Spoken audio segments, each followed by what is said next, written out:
Today is day 39, reading through the New Testament. New Living Translation, chronological order. Today's scripture is from the books of Matthew, Mark, Luke, and John. John chapter 18, verses 1 and 2. Heading, Jesus is betrayed and arrested. After saying these things, Jesus crossed the Kidron Valley with his disciples and entered a grove of olive trees. Judas, the betrayer, knew this place, because Jesus had often gone there with his disciples. Mark chapter 14, verses 32 to 42. Heading, Jesus prays in Gethsemane. They went to the olive grove called Gethsemane, and Jesus said, "Sit here while I go and pray." He took Peter, James, and John with him, and he became deeply troubled and distressed. He told them, "My soul is crushed with grief to the point of death. Stay here and keep watch with me." He went on a little further and fell to the ground. He prayed that if it were possible, the awful hour awaiting him might pass him by. "Abba, Father," he cried out, "everything is possible for you. Please take this cup of suffering away from me. Yet I want your will to be done, not mine." Then he returned and found the disciples asleep. He said to Peter, "Simon, are you asleep? Couldn't you watch with me even 1 hour? Keep watch and pray, so that you will not give in to temptation. For the spirit is willing, but the body is weak." Then Jesus left them again and prayed the same prayer as before. When he returned to them again, he found them sleeping, for they couldn't keep their eyes open, and they didn't know what to say. When he returned to them the third time, he said, "Go ahead and sleep, have your rest. But no, the time has come. The Son of Man is betrayed into the hands of sinners. Up, let's be going. Look, my betrayer is here." Matthew chapter 26, verses 36 to 46. Heading, Jesus prays in Gethsemane. Then Jesus went with them to the olive grove called Gethsemane, and he said, "Sit here while I go over there to pray." He took Peter and Zebedee's 2 sons, James and John, and he became anguished and distressed. He told them, "My soul is crushed with grief to the point of death. Stay here and watch with me."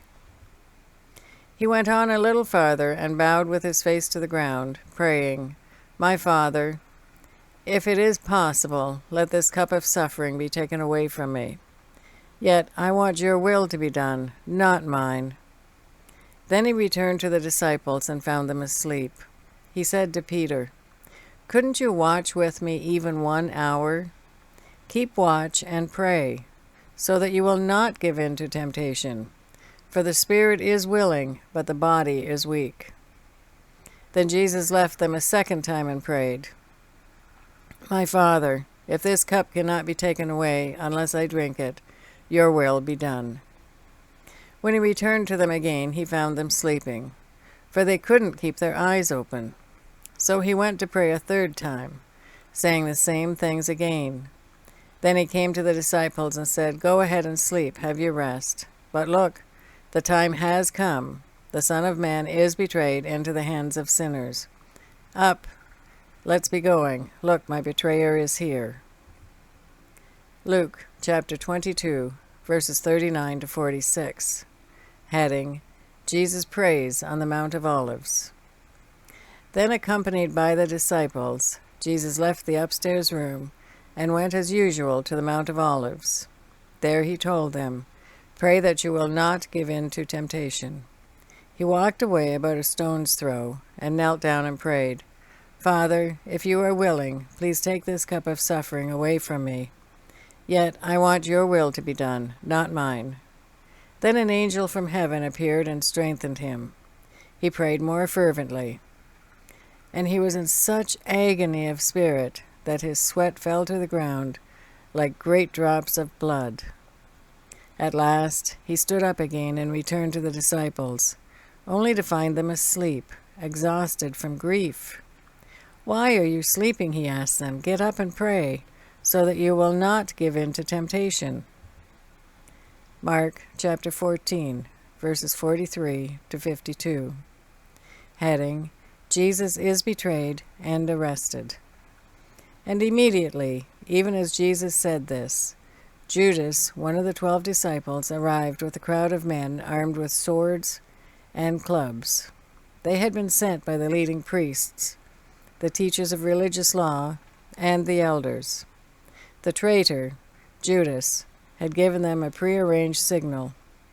You will know which one to arrest when I greet him with a kiss. Then you can take him away under guard. As soon as they arrived, Judas walked up to Jesus. Rabbi, he exclaimed, and gave him the kiss. Then the others grabbed Jesus and arrested him. But one of the men with Jesus pulled out his sword and struck the high priest's slave, slashing off his ear. Jesus asked them, Am I some dangerous revolutionary that you come with swords and clubs to arrest me? Why didn't you arrest me in the temple? I was there among you teaching every day. But these things are happening to fulfill what the scriptures say about me. Then all his disciples deserted him and ran away. One young man, following behind, was clothed only in a long linen shirt. When the mob tried to grab him, he slipped out of his shirt and ran away naked.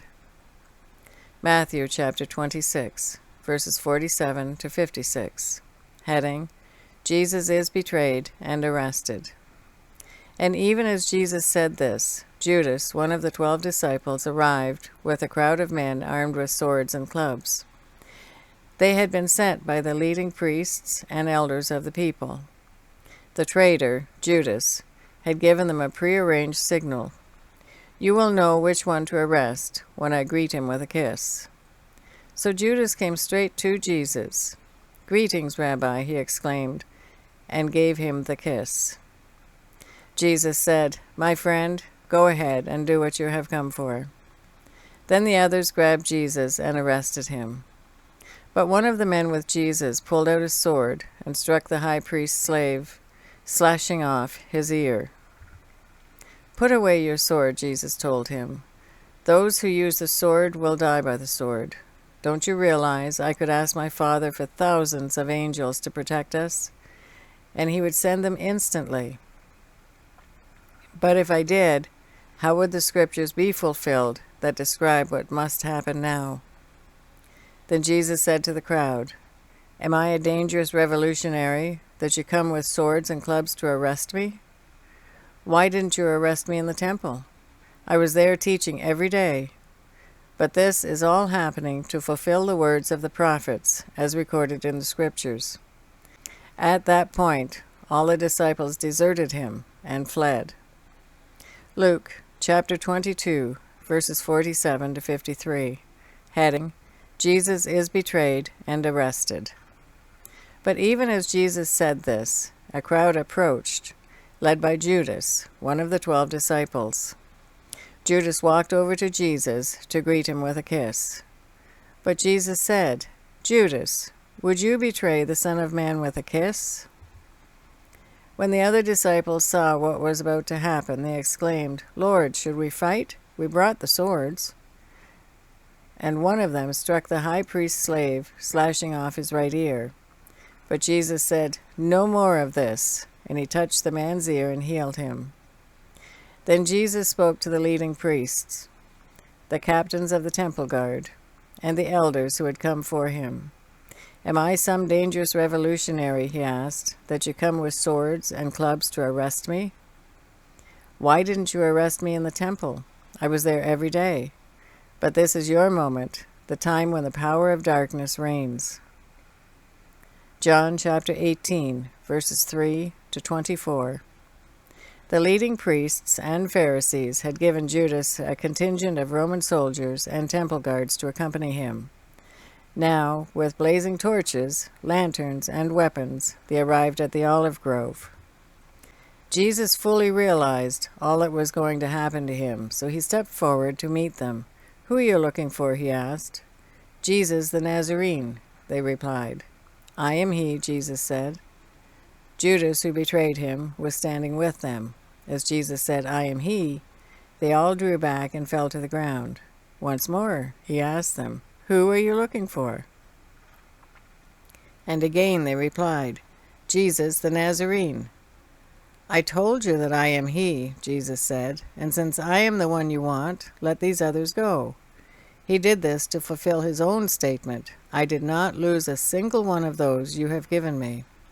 Then Simon Peter drew a sword and slashed off the right ear of Malchus, the high priest's slave.